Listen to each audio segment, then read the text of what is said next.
Hey, it's Sanctuary Sunday. Thank you for taking this time to be with me again. Definitely appreciate it. It doesn't fall short on me at all.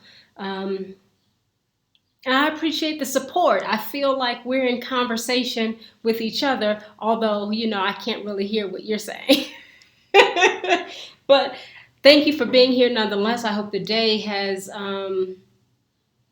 started on a vibration that resonates with you, that offers you some peace, and that awakens you in some way. And of course, if it hasn't started that way, that you begin to create those openings, because we can all change. Any moment inside of our day, inside of a moment, we can choose to change by not following the thoughts, right? By not following the suffering. Like last week, not following the commiseration. In any moment, we can choose to say, hey, I'm not feeling my best, but I'm going to allow, some cracks so that the light can enter in through those cracks and change my moment. Because that's life. Life gives us the opportunity to change our moments, to shift our vibration, to choose an elevated way of being. So may we be in that space of change, so that we can elevate, so that we can find the smile, find the happy within ourselves, and pass it on like a torch. Pass on the light, pass on the good. So, hello, Sunday, right? Whoop, whoop. Elevate, elevate, elevate your vibration. Rise to the occasion of your greatness. Maybe the other day was yesterday, time is such an illusion. I posted something like, you'll know it's your door if it opens to you. You will know it is your door when it opens to you.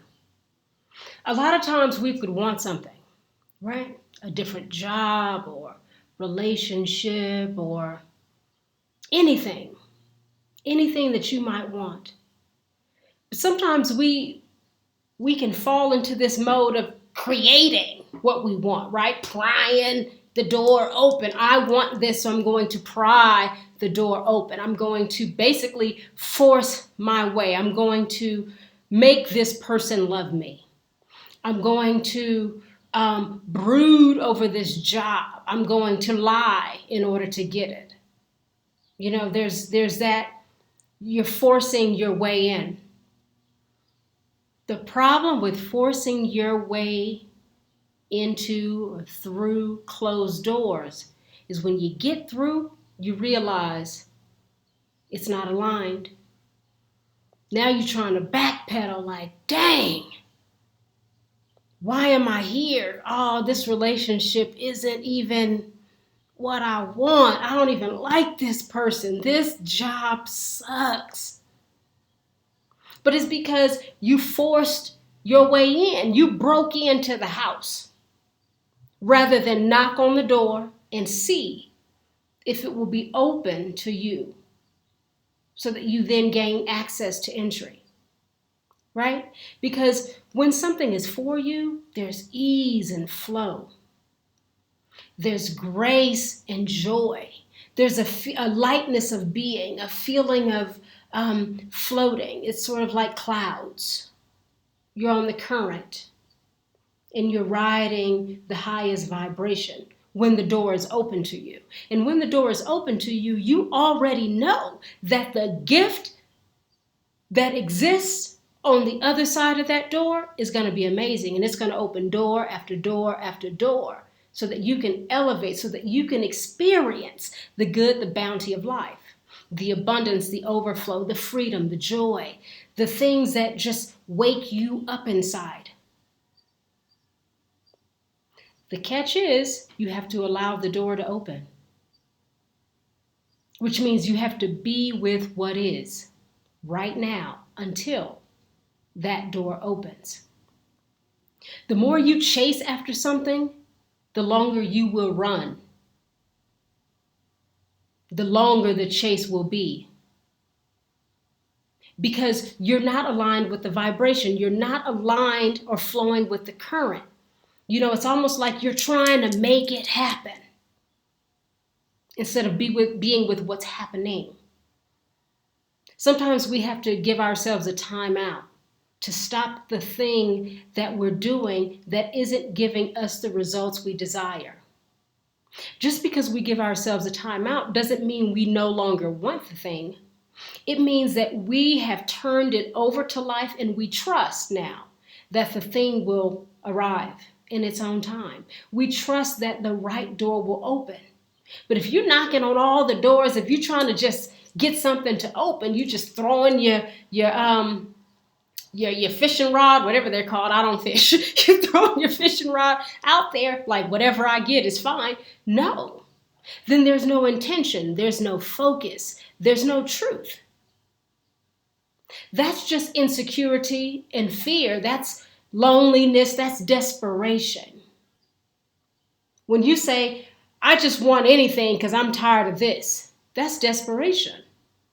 There's no clarity there. There's no centering of yourself in order to listen and then hear. Sometimes you have to listen and then hear it, because listening and hearing are different.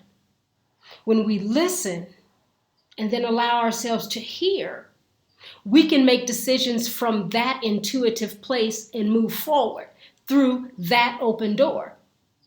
But a lot of times that open door might require you to let go of some things.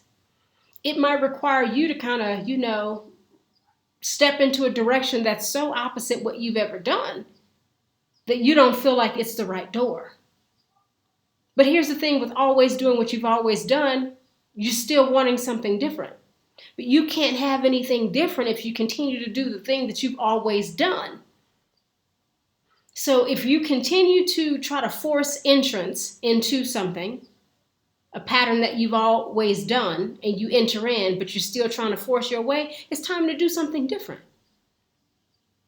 Because you keep forcing your way through and not being satisfied with what you get after you force your way in, after you force this person to say yes to you.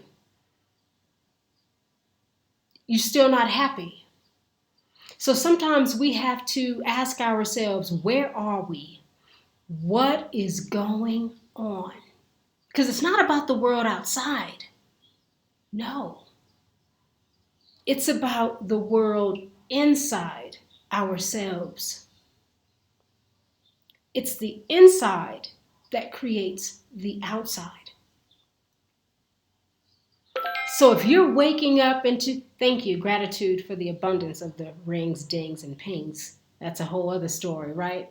I'll give you a little bit. I said, every time I hear my phone ring, ding, or ping, it's good news. And it's been good news. So gratitude for that. And I always like to acknowledge it because I keep my intention where I want it to be. Keep my attention on my intention and continue to manifest the great bounty of life. So if it rings, dings, and pings, I'm like, yes. Thank you. So anyway, let's see if I can find my thought. Gotta come back. So not even going to try to find that thought. I'll allow that thought to re-enter when it arrives. I'm not going to chase after it. But I will say this. If you wake up inside of life and you're dissatisfied with what's happening in your life, you can't force change.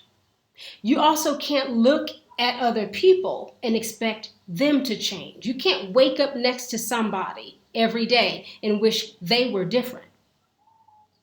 The difference, the change has to begin with you. Why are you waking up next to this person if it's not aligned with you, if that's not a door you want to continue to enter through and be with on the other side? What are you compromising? Where are you not being honest? And not just with the other person, with yourself. Where are you not being honest with yourself now that you've pried your way through this door and look, this is what you get and you don't like it?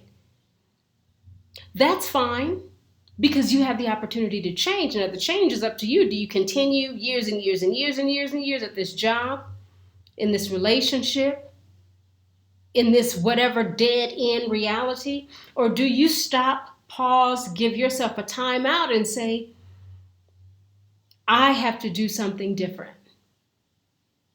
I'm going to begin, even if I don't know how, I'm going to begin to allow something new to enter in so I can make changes, so that I can be on the vibration of flow. Because life isn't supposed to be a struggle.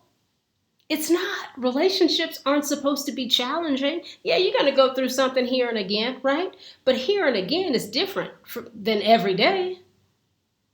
Yeah, you might not want to go to work today. We all have those moments with things in life. But if every day you go to that job and it is not where you want to be, who are you affecting? Yourself. You're damaging your health. You're compromising your well-being. And you're likely creating an environment that no one else is enjoying because you're not happy. And it goes back to misery, commiseration. Misery loves company. You can't wake up, hate your job, get there, and be happy. That doesn't go together. You're going to get there and just be like, hey, good morning. Hey, it's Monday. What is that? It's Monday. It's Monday. Well, you could have died on Sunday. Would that have been better for you? Like, what's wrong with Monday? Oh, you don't like your job. Oh, it's that one job that you pried your way, lied on the resume, smiled in the interview to get, and now you don't like it? Huh. You chose it though. You pried your way into that. Then you realize that the money ain't worth it. Right? Or you hate your job and you're not even making enough money to sustain your life. Why don't you pause, journal, meditate, go on a long walk and contemplate your existence to allow something different to enter in and begin to make changes? Because there's no use in staying somewhere just to be miserable and then telling everybody about it. Then one day you wake up, your life is over. All right? You wake up into a new life. But your old one is over. And life is our longest, shortest experience. So we have to begin to ask ourselves, am I living my best life? And best is gradual, right? If I live my best life today, it opens the door to live a better life tomorrow, the next day, and the next day. But if I just keep on staying right here, while also not liking or enjoying the right here that I'm choosing to remain at, then you're not honoring your life. You're not honoring the gift of your existence and your ability to choose the more. You don't have to stay in some sucky relationship with somebody who's not giving you what you want, and maybe they don't know how, or maybe you guys are just not aligned. That person can be a good person, you could be a good person, but it's just not matching up. All right, move on. Don't try to force the fit. There's nothing worse than buying some shoes because you love them, but then you walk around in them and it's like, whoa, wait, you just suffering, can't wait to take them off? Well, then why are you going to put them back on next weekend? Isn't it just better to get a new size, different style? Is it worth the suffering for the appearance? A lot of people stay in relationships or have these jobs where they all, they're so important for the appearance. Then you hear that they committed suicide because they were depressed, they were unhappy, it wasn't resonating, it was just too much responsibility, the weight. But no one knew it because it appeared to be amazing. Or the relationship, they look so good together. But the truth is, that's not the truth. They're not aligned. It's not flowing. Happiness comes and it goes and it comes and it goes. And it's more gone than coming. Because a lot of times we're not listening and hearing and then listening to what we heard and following the direction of that. So I want to encourage us to be content in the waiting period so that you can notice when your door opens and so you can be ready to enter in. Because if you keep on faking and shaking and being where you're not supposed to be, compromising the truth, when that door opens, you're not even going to be there to see it open. You won't be available for it. And so now you've created a delay. So now you have to learn another lesson. And hopefully you learn it so that you can see when the door opens again. Because the beauty of life is that a door will always open for you. It will always open. It will always open no matter what. But you have to be there. And you have to be ready. And you have to be willing to walk through that open door. No matter how it looks. Because when you walk through it, there is a gift. There is a gift for you there because life loves you. Life will always carry, hold, and sustain you if you trust it to do that. Even in your darkest hour, if you trust life to show up for you and you really give in to life, like, I'm done doing my own thing. I'm just going to give in to life. Oh, watch it lift you up above and beyond. Watch the overflow and the bounty show up for you. But it means you have to put yourself on a timeout. You might have to be alone for a second, like for real alone. Not lonely, just alone. Find some solitude to learn, to study, to know, to love who you are. So that then you can walk through that open door, be it a job, be it a relationship, be it a car, whatever it is, whatever you need, want, desire. That door will always open to you in its own time. Which means you can't pry open other doors during the wait. Just wait. And wait with joy and gratitude. Wait with a sense of expectancy that you know it's coming. You know it's coming. Celebrate that. Celebrate it. And watch it show up. Amen, amen, amen. So, happy Sanctuary Sunday. May we be grateful during the wait. Just a reminder to myself, because I got some things, that I'm desiring, that I know are manifesting, and I gotta wake up thank you. Because I know it's coming. I feel it. So I just stand in the wait until. And I celebrate the celebration of the manifestation. I'm like, oh, I can't wait while I wait. So I want to say, you got this. You can let go of some things and embrace some new things. You can be okay in the wait. Love yourself enough to be okay in the wait so that you can be available to that door when it opens up into this new reality that you want. I'm rooting for you. Have a great, fantastic day. This is 19 minutes. This is too dang on long, but I appreciate you guys. Yes, y'all. To the beat.